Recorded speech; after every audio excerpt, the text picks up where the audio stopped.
If you are ripping long boards without using a sliding table and are doing it with a rip fence, you may encounter the same problem I did. Boards longer than 1 meter begin to sag, which significantly reduces productivity and safety. After 100 linear meters, I decided to order an extension table and regretted that I wasn't warned about this at the time of sale.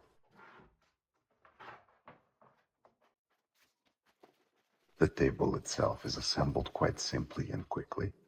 It is important to remember that when ordering such an extension table, you should consider your connecting groove, which runs along the edge of the milling part of the table and comes in 2 variations. After installing the table, you will be able to rip boards up to 2 meters without tipping. At a length of 3 meters, the work is also quite comfortable. These dimensions apply to ripping on the saw. If you are working on the router, the aforementioned distances will decrease by about 50 centimeters because the router is offset relative to the saw.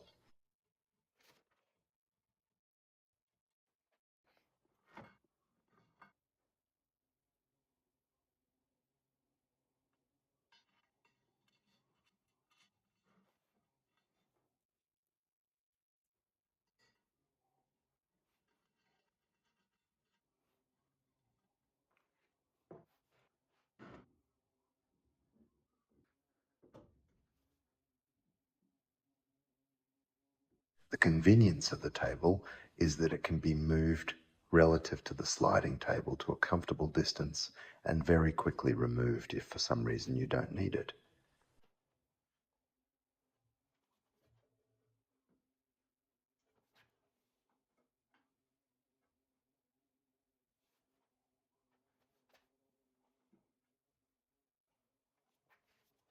Its dimensions are 140 by 500 millimeters.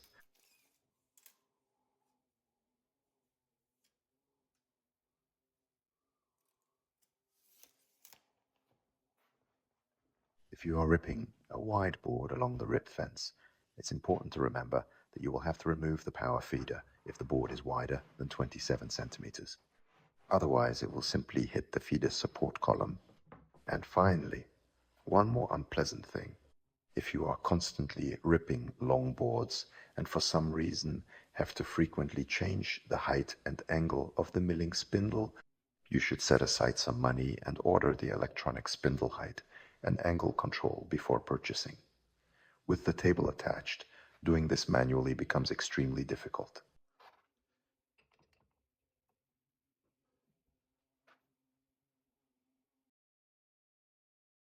In the next video, we will continue discussing Felder's strange solutions.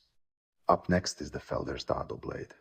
Working with it could cost you a lot of money if you don't take into account the unexpectedly problematic areas that I encountered.